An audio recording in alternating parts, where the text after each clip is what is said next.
جلد امید ترین ہونا چاہتے ہو تو تکلیف کو برداشت کرنا سیکھو۔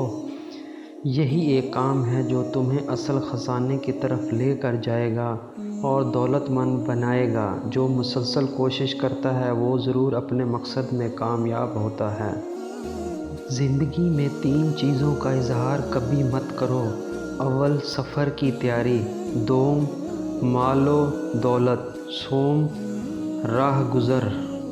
گمسم اور اداس مت رہو، باہر آ جاؤ اور اپنی دنیا کو تلاش کرو۔ دوسروں کے درمیان جگہ پیدا کرنے کا راز صرف ایک ہی ہے، آپ دوسروں کی ضرورت بن جائیں۔ جس کو ہارنا آ جائے اسے کوئی ہرا نہیں سکتا۔ دل کا بار بار ٹوٹنا اس بات کی نشانی ہے کہ خدا تمہیں اپنی طرف مائل کرنا چاہتا ہے۔ اس پیغام کو محسوس کرو اور اللہ کی جانب رخ کرو۔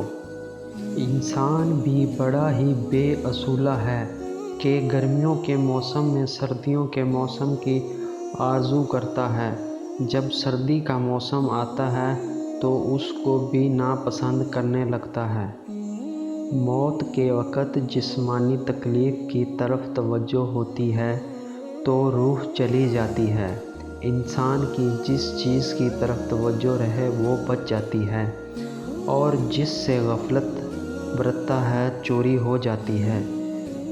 قیمتی چیز یعنی اللہ کی طرف توجہ رکھو۔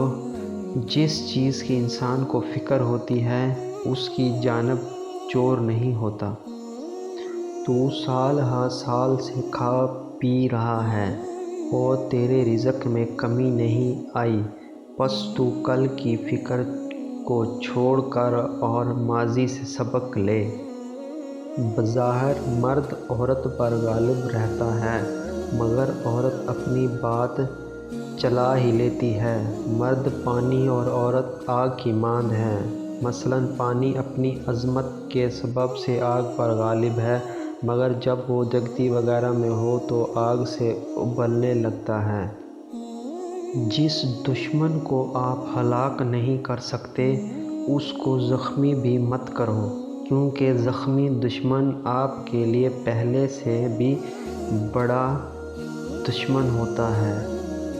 جو چیز جس مقصد کے لیے وقف ہے اسے بدل کر دوسرے مقصد کے لیے کر دینا روا نہیں۔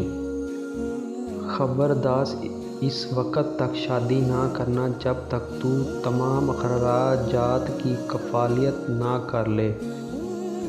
اللہ تعالیٰ دینے والا اور حبیب اللہ صلی اللہ علیہ وسلم تقسیم کرنے والے ہیں، اور آپ صلی اللہ علیہ وآلہ وسلم قابل احترام قائدین درود بھیجتے ہیں۔